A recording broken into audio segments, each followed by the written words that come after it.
그러므로 너희가 회개하고 돌이켜 너의 죄업 시험을 받으라. 이같이 하면 유쾌하게 되는 날이 주 앞으로부터 이를 것이요. 또 주께서 너희를 위하여 예정하신 그리스도 곧 예수를 보내시리니.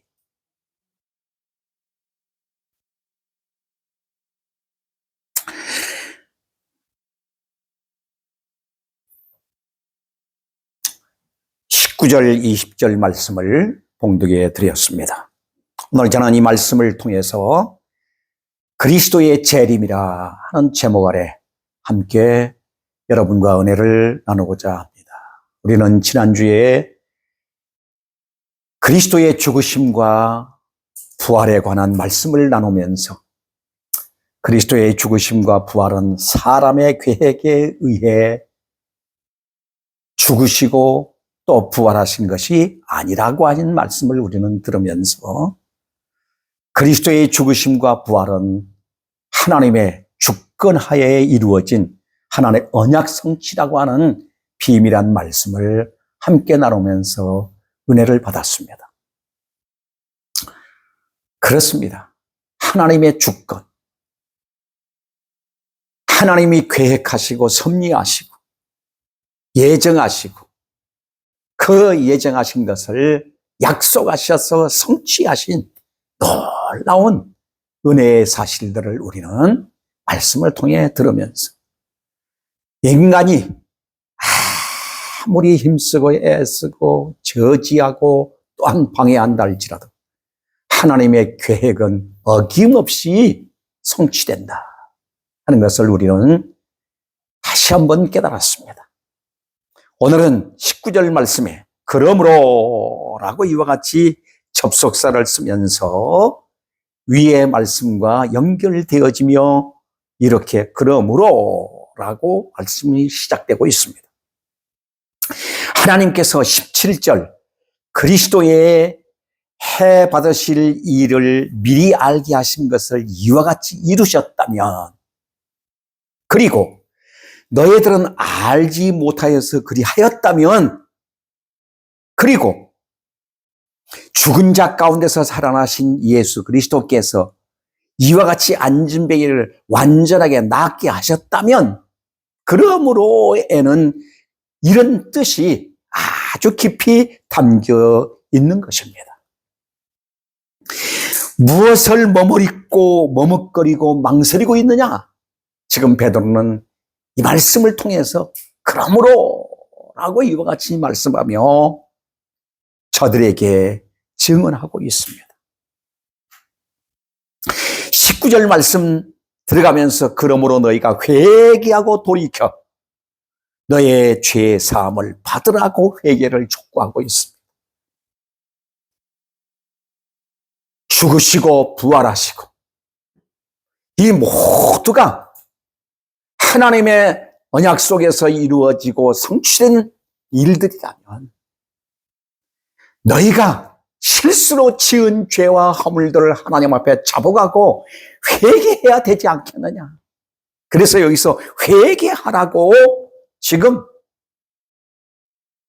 그러면서 죄 없이 함을 받으라 하고 외치고 있습니다. 회개란 골로새 3장 9절로 10절에 보면 너희가 서로 거짓말을 말라. 옛사람과 그 행위를 벗어버리고 새 사람을 입었으니 이는 자기를 창조하신 자의 형상을 쫓아 지식에까지 새롭게 하심을 받은 자니라고 말씀하고 있습니다. 회개란 바로 어디까지? 지식에까지 새롭게 함을 받은 자를 말하는 겁니다. 오늘 이렇게까지 우리가 회개가 되었느냐 하는 것입니다. 고린도후서 5장 17절에 보면 그런즉 누구든지 그리스도 안에 있으면 새로운 피조물이라 이전 것은 지나갔으니 보라 새 것이 되었도다. 뉴 페이스면 새 것이 되었도다. 새 사람이 됐다. 새 얼굴을 가졌다 그 말. 그러면 하나님의 형상대로 이제 새롭게 다시 빚음을 받아 성령으로 새로운 존재가 됐다는 얘기입니다. 이게 회개한 사람의 모습이다 그 말이에요.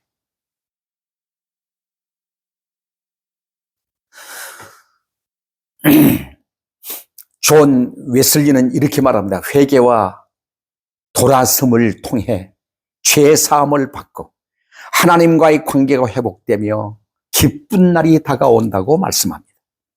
하나님은 우리를 구원하기 위해 우리 안에서 일하고 계시고 우리가 그분의 뜻에 따라 살도록 인도하신다고 말씀하고 있습니다.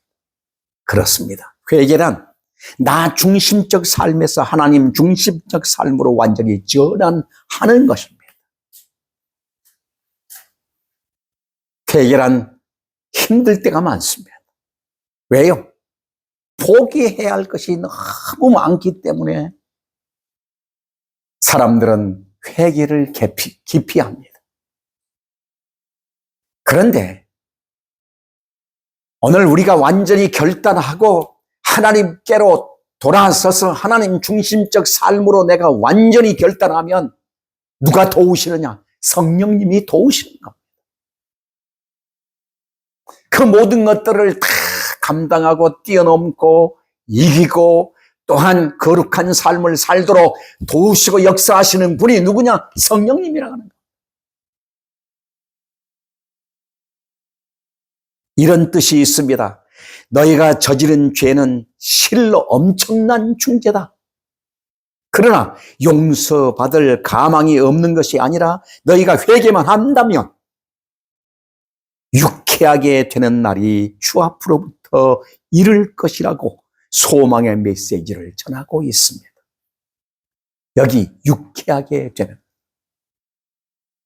새로 번역 성경에는 새롭게 되는 날이라고 그랬어요.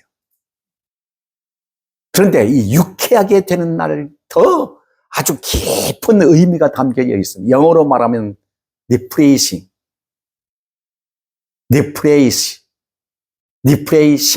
이 말은 ing, 계속.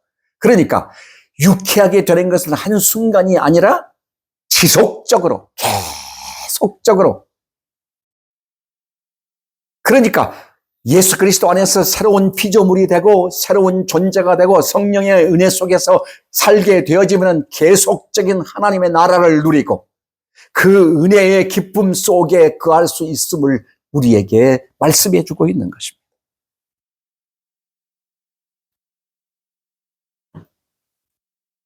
여기에 유쾌하게 되는 날, 유쾌하게 되는 날, 2장 38절에 보면은 죄 사함을 얻으라 그리하면 성령을 선물로 받으리니. 아멘. 성령을 선물로 받으리. 죄 사함을 받는 자들에게 주시는 은혜의 축복이 뭐냐? 성령을 선물로 받는다는 이 깊은 의미를 담고 있는 것입니다. 그래서 중생한 성도가 맛보게 될 기쁨을 다 포함하고 있는 겁니다.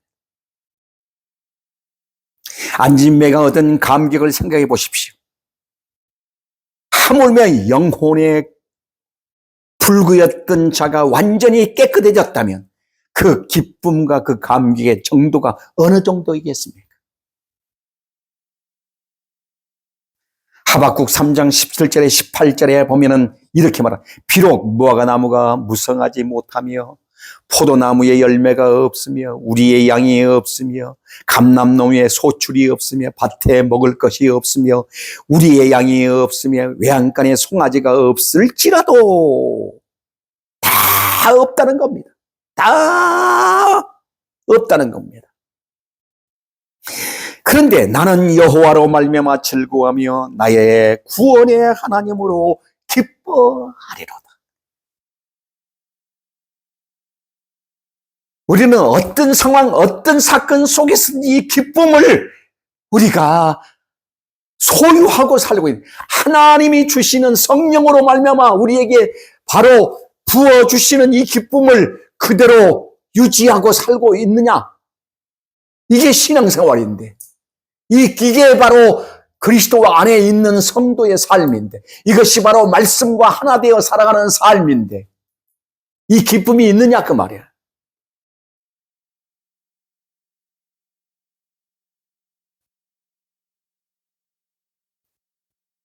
그리스도 안에서 성령님이 내게 내 주위에 계시는 행복감.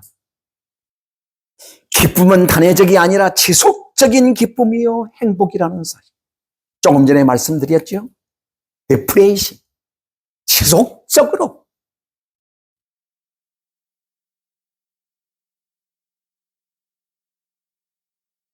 그하고 이어서 20절 말씀에 또 주께서 너희를 위하여 예정하신 그리스도 곧 예수를 보내시리니 한 말씀이 제 이름을 의미하는 것이라면 유쾌하게 되는 날이 이를 것이라는 말은 예수 그리스도께서 재림하실 때 가져올 온전한 은혜를 의미하는 것입니다.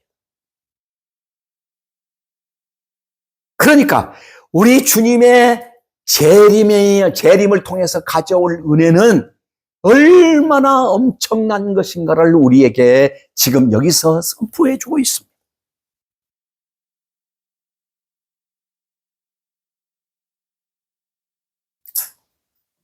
베드로전서 1장 13절에 보면 그러므로 너의 마음의 허리를 동이고 근신하여 예수 그리스도께서 나타나실 때에 너희에게 가져다 주실 은혜를 온전히 바랄지어다. 우리는 이것 바라고 사는 거예요.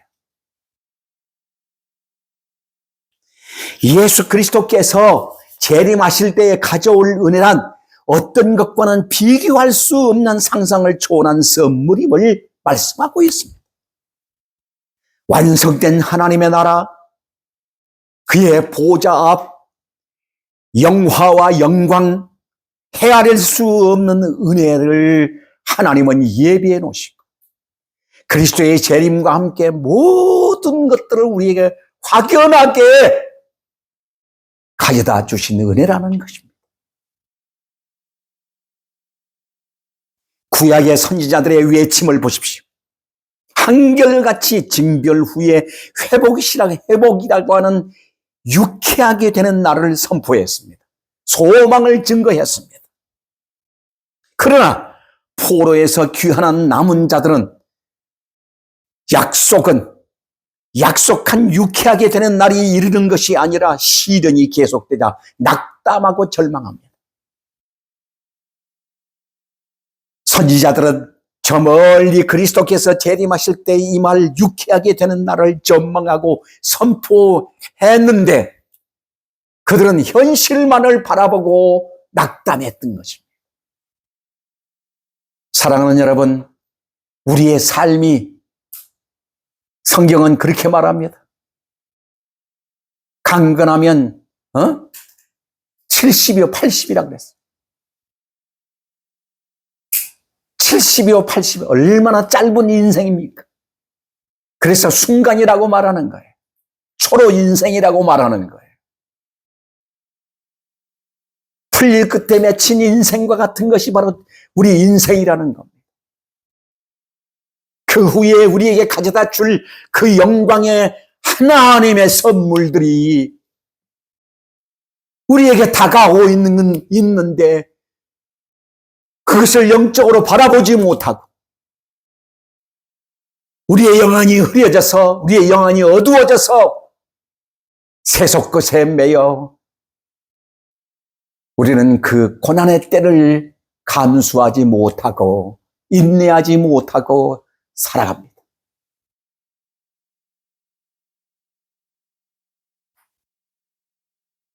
유쾌하게 되는 날.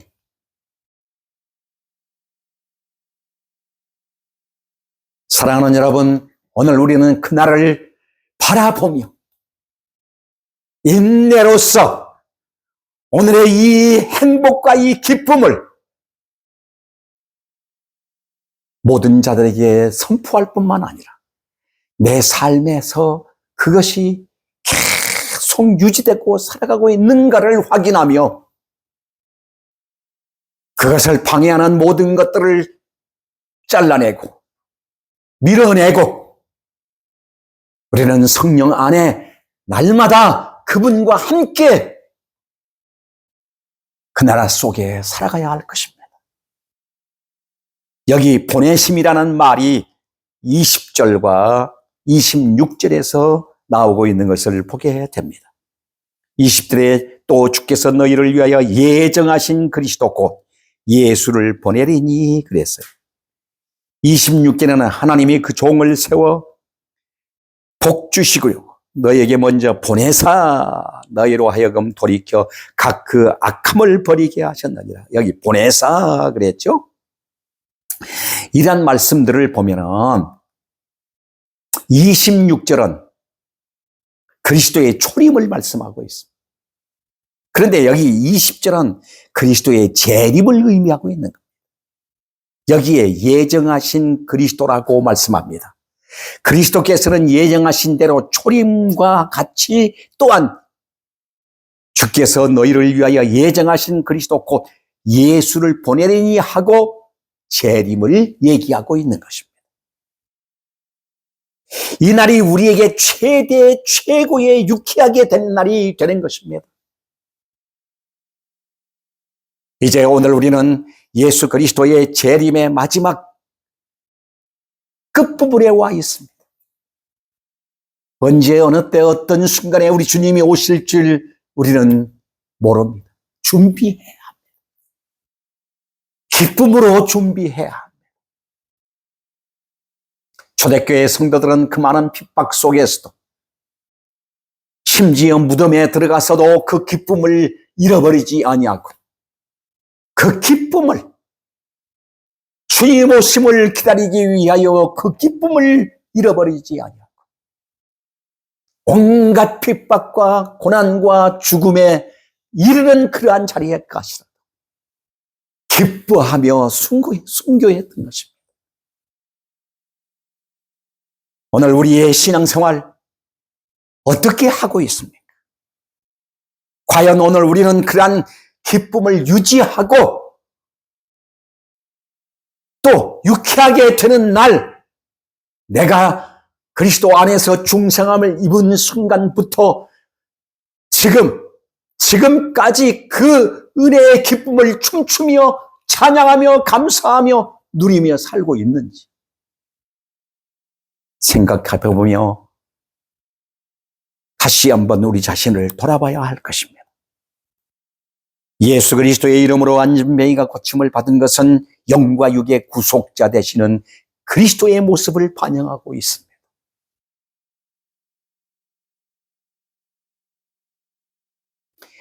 육으로뿐만 아니라 영으로도 죄의 세력 아래 죽었던 안진뱅이의 전 존재가 그리스도 아래에서 새롭게 태어났다는 그 구속의 의미를 지니고 있는 것입니다. 그걸 볼 줄 알아야 된다 그 말. 이 유쾌함을 받은 삶이 그리스도의 재림까지 이어져 가는 것이 중생한 성도의 전 삶인 것입니다. 이제 성령님의 은혜 아래서 그리스도의 재림 때까지 유쾌한 삶을 잘 살아내시기를 축원합니다. 호세아서 6장 3절에 그러므로 우리가 여호와를 알자, 힘써 여호와를 알자. 그의 나타나심은 새벽빛같이 어김이 없나니 비와 같이 땅을 적시는 늦은 비와 같이 우리에게 임하시리라고 증언하고 있습니다. 사랑하는 여러분, 하나님은 어제나 오늘이나 영원토록 동일하신 분이십니다. 그 하나님의 주권 속에 내가 있다고 하는 것, 얼마나 행복합니까? 얼마나 기쁜 일입니까? 얼마나 유쾌한 일입니까? 이 감격,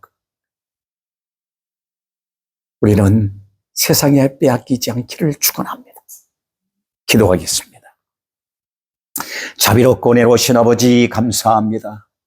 저희들을 이처럼 사랑해 주셔서 놀라우신 주님의 비밀한 은혜의 말씀을 저희들에게 주신 은총을 감사드립니다. 예수 그리스도로 말미암아 주어지는 축복의 은혜가 얼마나 크고 놀라운가를 말씀을 통해 힘있게 하시니 감사합니다. 주님, 회개한 자에게 주어지는 성령의 선물, 그 선물은 단회적으로 주어진 것이 아니라 지속적으로 우리에게 주어져 하나님의 나라에 이를 때까지 주님 재림의 때까지 그 은혜의 선물은 계속적으로 나를 춤추게 하고 나를 기쁘게 하고 나로 하여금 아버지 앞에서 뛰놀며 새로운 피조물답게 새로운 피조물로서의 그 가치를 발휘하며 살게 하십니다. 그 은혜에 붙들려 오늘도 우리의 삶을 드러내며 하나님의 나라의 증인자가 되게 하옵소서. 감사드리며 예수 그리스도의 이름으로 기도하옵나이다. 아멘.